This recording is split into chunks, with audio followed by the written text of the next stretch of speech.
Halo semuanya, salam sejahtera bagi kita semua. Perkenalkan, nama saya Christian Diantali Simanjunta dengan IMC 1 Channel 22071, Program Studi Akuntansi Fakultas Ekonomi dan Bisnis.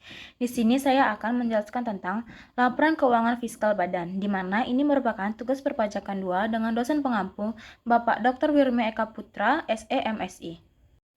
Baiklah, adapun pokok pembahasannya yang pertama tentang koreksi fiskal dan yang kedua tentang rekonsiliasi fiskal. Langsung saja, definisi koreksi fiskal. Koreksi fiskal adalah proses pencatatan, penyesuaian, dan pembetulan atas laba komersial yang disesuaikan dengan standar ketentuan perpajakan, di mana penyesuaian ini dapat membantu menghitung penghasilan pajak. Adapun beberapa nama ahli yang menyebutkan pengertian lain dari koreksi fiskal yaitu Pohan, Supriyadi, dan Suwandi. Kemudian, tujuan koreksi fiskal. Tujuan dilakukannya koreksi fiskal adalah untuk dapat memenuhi kebutuhan atas pelaporan pajak yang sesuai dengan standar perpajakan. Selain itu, untuk meminimalisir kesalahan perhitungan pajak dan tidak adanya kerancuan dalam laporan keuangan yang akan diberikan.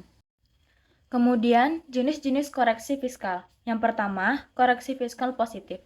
Koreksi fiskal positif adalah koreksi yang menyebabkan laba fiskal mengalami kenaikan. Hal ini menyebabkan laba fiskal lebih besar daripada laba komersial. Contoh fiskal positif diantaranya ialah pembagian laba atau penghasilan. Adapun beberapa contoh lain fiskal positif diantaranya yang pertama, sanksi administratif berupa denda.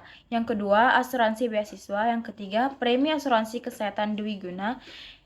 Yang keempat, imbalan pekerjaan yang diberikan dalam bantu natura atau kenikmatan.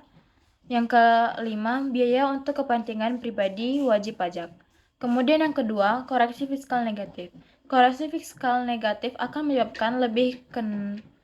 menyebabkan laba kena pajak berkurang atau pengurangan PPh terutang.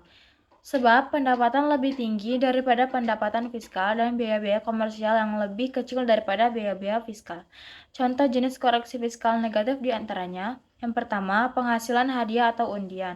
Yang kedua, penghasilan transaksi saham.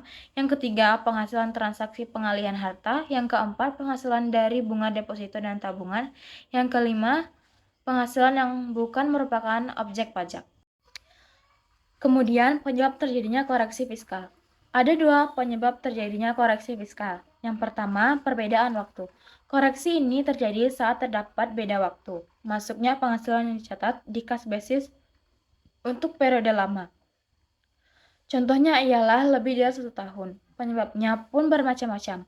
Dapat terjadi karena lambatnya penagihan piutang atau terjadinya penyesuaian laba. Yang kedua, beda tetap. Beda tetap yang dimaksud ialah ditemukannya transaksi perusahaan yang sebenarnya tidak menjadi standar wajib pajak. Contohnya ialah penghasilan dari sumbangan dan semacamnya. Apabila hal ini dipaksakan untuk masuk ke dalam draft, tentu akan terjadi perbedaan di pajak sehingga koreksi pun perlu dilakukan. Berikutnya, definisi rekonsiliasi fiskal. Rekonsiliasi fiskal adalah salah satu cara untuk mencocokkan beberapa perbedaan yang terdapat pada laporan keuangan komersial yang telah disusun sesuai dengan Sistem Akuntansi Keuangan atau SAK, dan dengan laporan keuangan yang telah disusun sesuai dengan penyusunan sistem fiskal. Pengertian lebih sederhana dituturkan oleh Setiawan dan Musri, yang menerangkan bahwa rekonsiliasi fiskal adalah penyesuaian ketentuan menurut pembukuan secara komersial atau akuntansi yang harus disesuaikan menurut ketentuan perpajakan. Kemudian, tujuan rekonsiliasi fiskal. Sebagai metode atau cara untuk mengetahui perbedaan yang ada pada laporan keuangan, rekonsiliasi fiskal memiliki beberapa tujuan yang meliputi: yang pertama, memeriksa draft laporan keuangan. Yang kedua, meminimalisir terjadinya kesalahan perhitungan pajak. Yang ketiga, meminimalisir adanya kesalahan hitung. Kemudian, tahapan rekonsiliasi fiskal. Langkah-langkah yang perlu ditempuh dalam upaya melakukan rekonsiliasi fiskal adalah: yang pertama, mengenal terlebih dahulu penyesuaian fiskal yang diperlukan. Yang kedua, mengidentifikasi elemen-elemen penyesuaian untuk menentukan pengaruhnya terhadap laba usaha kena pajak. Yang ketiga, mengoreksi fiskal dengan melakukan koreksi fiskal positif dan negatif. Dan yang terakhir, melakukan penyusunan laporan keuangan secara fiskal sebagai lampiran SPT tahunan pajak penghasilan. Sekian presentasi dari saya. Bila ada kesalahan atau kekurangan kata, saya mohon maaf. Saya ucapkan sekian dan terima kasih.